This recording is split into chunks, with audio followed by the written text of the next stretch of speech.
Greetings, friends and followers. This is Nurses Talking. I am Dale Barzy. And as always, if you like what you see and hear, subscribe.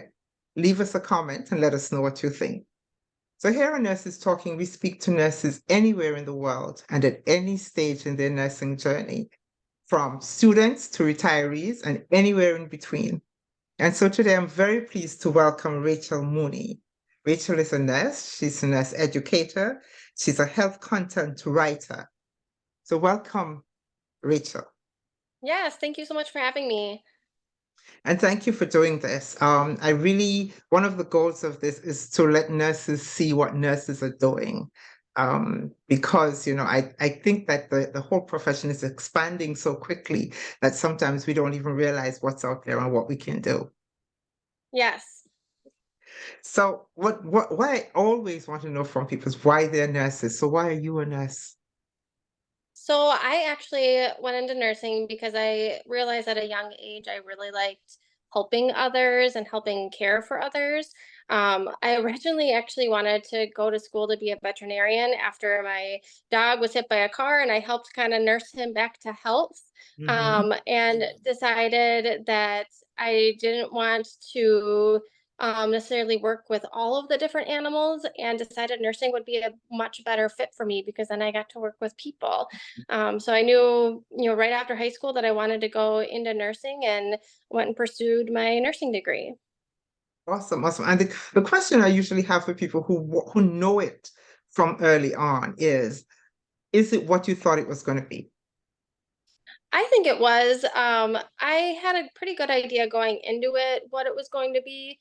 My mom actually had gone back to school when I was in high school to be a nurse, so I got to see a little bit of what she was doing in nursing school, and we kind of joked that we kind of went to nursing school at the same time because she was just starting her nursing school journey as I was ending high school, so we had some overlap there. So I think it was what I thought it would be in terms of, going and caring for patients in the hospital and then being able to transition into clinic. So yeah, I think it was. What particular challenges did you have, if any? Um, I mean, the first year of nursing is was tough, and I always tell my nursing students that that first year is going to be probably their toughest year of nursing because we really give them enough knowledge to be able to practice safely, but there's still so much learning that you have to do. Mm. So I remember my first year of nursing just feeling a little bit overwhelmed, especially when I came off of orientation and was on my own. And I remember working my first night shift and just feeling sick to my stomach with the amount of patients that I had to care for. So that was a really big challenge as a brand new nurse, being Yeah, expected to care for a lot more patients than I had been used to caring for as a student. yeah. Like it's it comes with so many challenges and it forces you to grow up so very quickly. It does. So what kind of areas did you work? So I started out in the medical surgical float pool because I wasn't really sure what I wanted to specialize in as a new graduate. So I had one of my preceptors from a nursing internship I did had recommended going into the float pool because then I really got to experience all areas of nursing to Mhm. decide what I wanted to go into.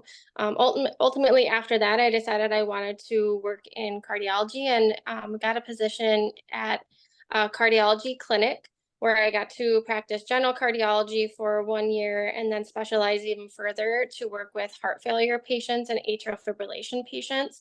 And that's something that I really enjoyed doing because I got to develop more of those nurse patient relationships with those patients because I was talking to them so frequently and helping them manage their disease.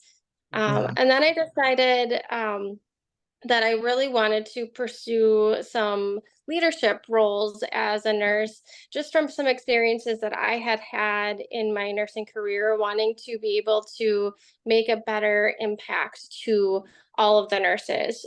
So there was a nurse supervisor position open at a primary care clinic that I was only part time, but the other part of it, I was still able to practice as a nurse in primary care. So I went into nurse supervising for a few years and did that while also seeing patients in clinic. And that was, I think, a really tough balance because there were a lot of duties I was expected and needed to do as a nurse supervisor.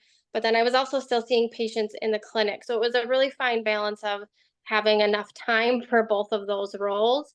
And then my boss had left for another like higher up leadership role and really encouraged me to apply for her position as the operational director of the clinic I was working at. So Yeah. I decided to do that and was offered the position. And I did that for about 3 years before I realized it just wasn't the right track for me, that continuing up the leadership ladder wasn't really where my heart was at, that I really missed, working with patients and really loved being able to educate patients and teach them about their disease and management of their disease. And there was a position open up at the local technical college in town. So I had applied for that prior to even having my master's degree, knowing that that was going to be a requirement. But they hired me anyway, and allowed me to work towards my master's degree while starting there as a nurse educator. So I was able to start working, teaching students in an associate degree nursing program, which was a completely new experience for me. I had never taught students before. So Mhm. again, it was a little bit like, how do I do this? Like, how do I become all of a sudden the teacher that's going to teach these students how to be nurses? But I had some really great mentors along the way that helped guided me.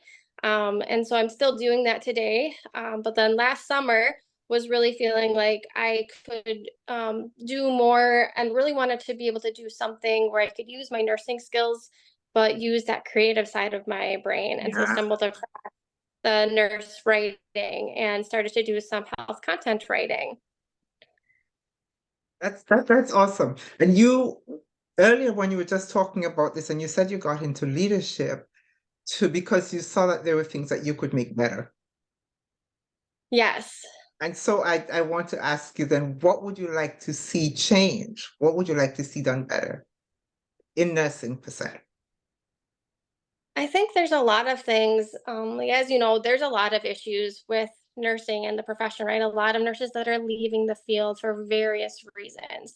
And I decided that I wanted to come back, or to go into the leadership, because when I had come back from maternity leave, felt like there were things that could be done differently in terms of a staffing perspective and an orientation to new nurses perspective, was just really seeing some gaps in care and gaps in how those processes occurred, and just felt like my voice wasn't heard when I had brought up Mm, those concerns to my nurse manager. It was met by almost placing the blame on me for being mhm. gone on maternity leave, which really made me mad. And it just hit this spot in me that went, nope, I can do better, I can make a better impact. Nurses should never be treated like that. Yeah. um I think there's just a lot of room for improvement and for more creativity and working collaboratively with nurses on what works best for them, because I see a lot happen where decisions are being made about the work that nurses are doing without any input from the nurses that are doing the job. And I think that's really important to get their input, because they have a much better understanding of what might work and what might not work. Yeah, absolutely, absolutely. And that I think is one of the challenges that we face, particularly at this time, because nursing, well, not just nursing, healthcare is definitely a business. And we as nurses are, as we say, the backbone of healthcare, but we don't come into it with a business mindset. None of our training, none of our education addresses it as a business. And so we come trying to, with a healthcare mindset, with the thing that we're coming to care for people. And suddenly the decisions that are made for us and about the way we work and stuff like that are made by business people. And how do we marry the two? How do we adjust to this environment and care for people well, not adequately, well? Yeah. Yes, and I would say that when I got into more of like that operational director role, it was that business part of the job that I struggled with, because I Yeah. didn't have the training for the budgeting and for all of that.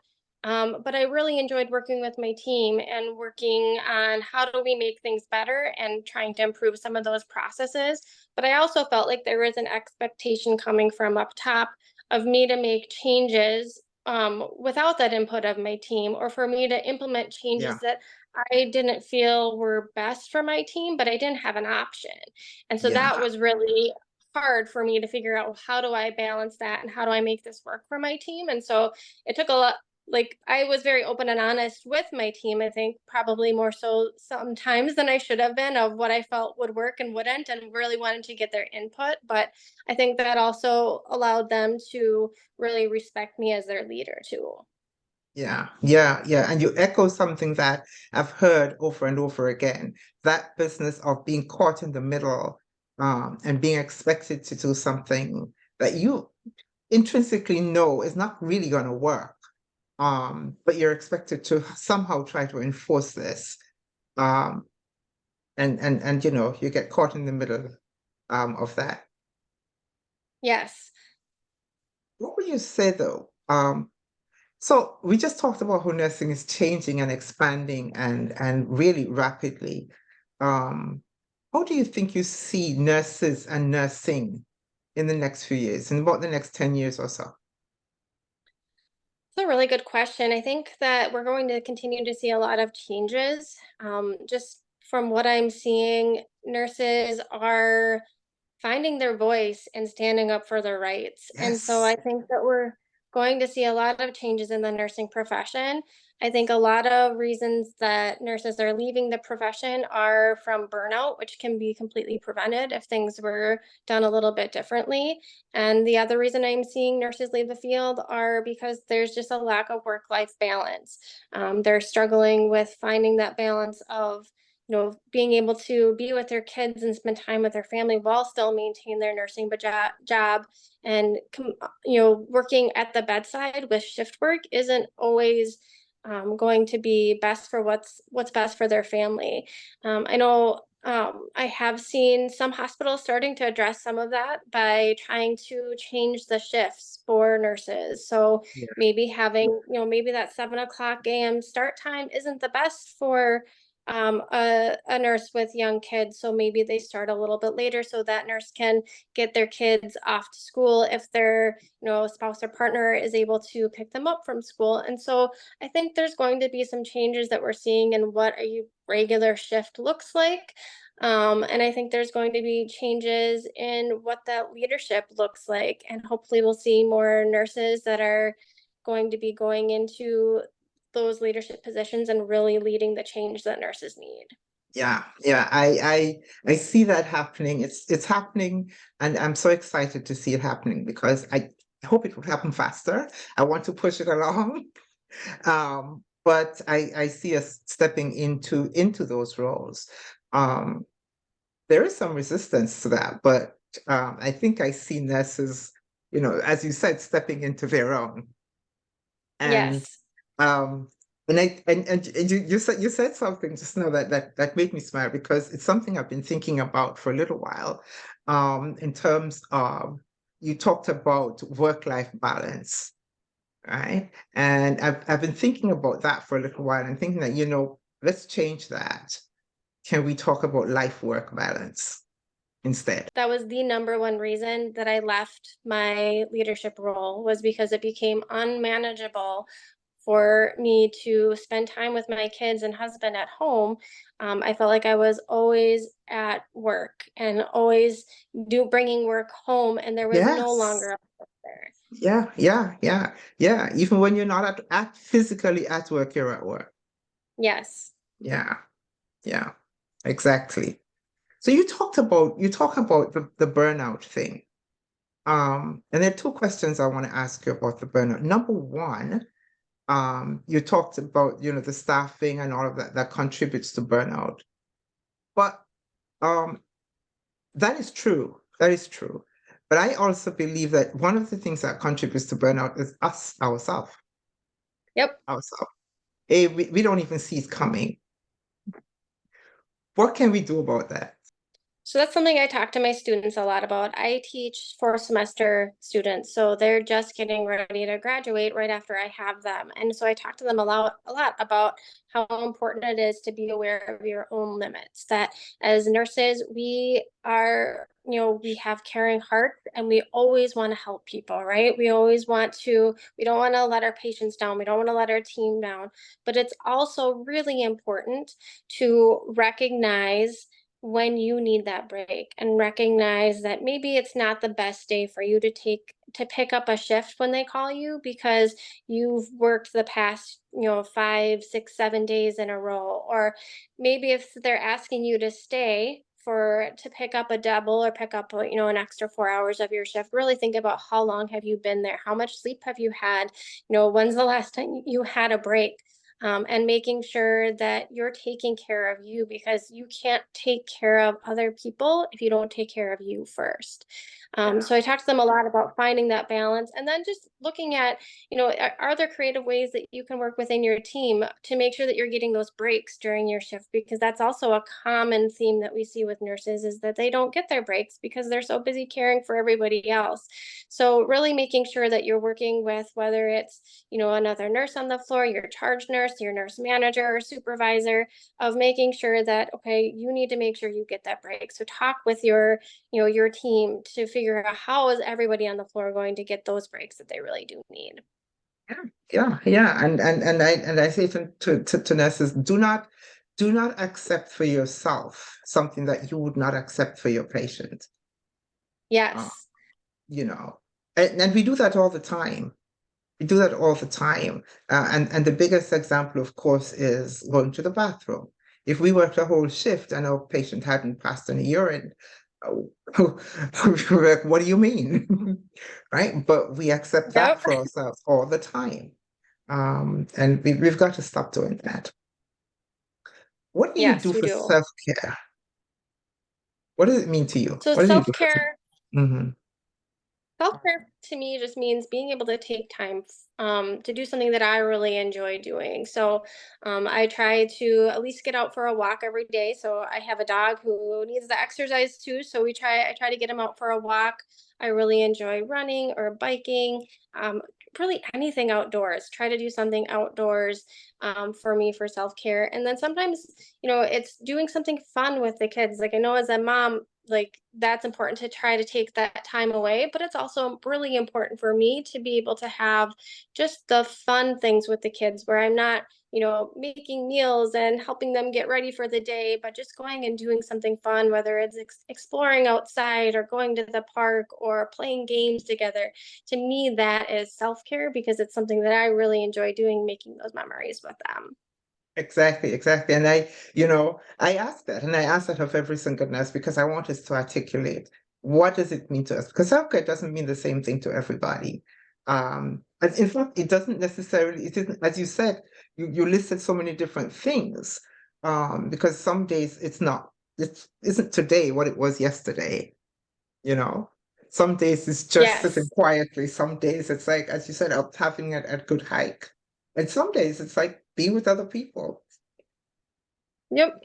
And I do try to set those boundaries too, where I limit the amount of work to try to not do any work on the weekend so that I can spend that time with my family or just spend that time relaxing and kind of recharging so I'm ready to go for the week.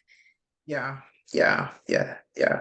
I it's and then again, the other thing that comes in through with self-care is something that you mentioned. We talked back about work-life balance, and one of the things is separating when you leave work, being able to leave work, which is really very hard, actually. Yeah.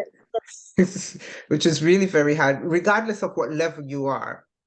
um because of it requires so much empathy and whatever. Sometimes we just absorb it like a sponge and then don't know how to let it go. Yes. Yeah, and I think we recently had a training on this and my role at my job as a nurse educator, and my husband is a men's soccer coach, and so we talk a lot about mindfulness and how Mhm. mindfulness is really important to do, and that's something that I think could really be beneficial for nurses to try to help them separate that work from going home, and to try not to Yeah. bring some of that home. Whether that's just, on your drive home from work, or, before you leave, just taking that time to really think about that day and reflect on the day, and then let it go so Let it that go. your mind can be focused Mhm. on what it needs to be focused on to be at home and to be able to do that self-care for you. Yeah, and that is something that takes practice, and and it's a different kind of mechanism for each person. You have to find Yes. what works for you. You have to find what works for you. So I've been asking this question of nurses, Rachel. I've been noticing that I've noticed for quite some time that I can identify a nurse without ever being told that the person is a nurse. 9 out of 10 times I'm right. And I kind of wonder what is it I'm seeing? And whether or not we all recognize it in each other. And so the question I want to ask is if you could identify, if you could describe the most recognizable quality of a nurse in just one word, what would it be? I would say empathetic.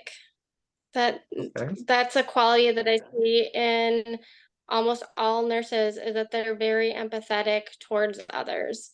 Hmm. Yeah. And I think, we have to we have to use some of the empathy towards ourselves as well. We just give it Yes, all out. we do. We just give it all out. But yeah, that's a word that comes up as I ask nurses.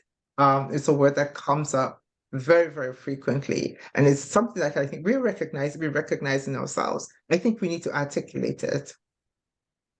I think we Yes, I need to agree. articulate it, and it's why I ask it. So Rachel, before we go, any words of wisdom?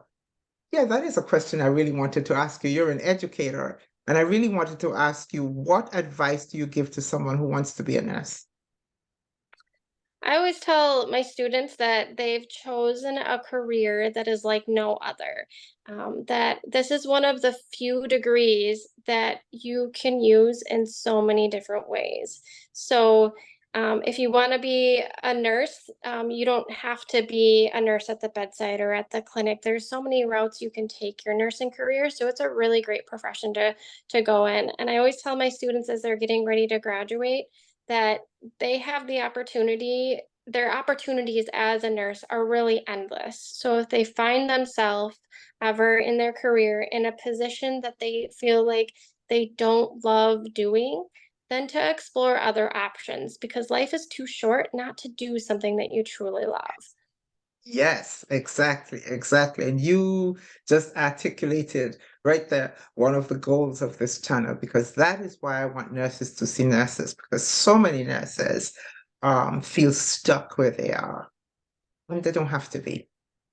Right. They Yes, don't there's so many opportunities that, the opportunities really are endless for nurses of what they can do with their degree.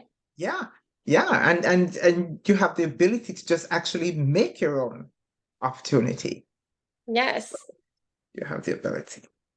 Rachel, thank you so much for this conversation. Yes, thank you. I've loved it. I've loved it. Yes, it's been fun. Thanks so much.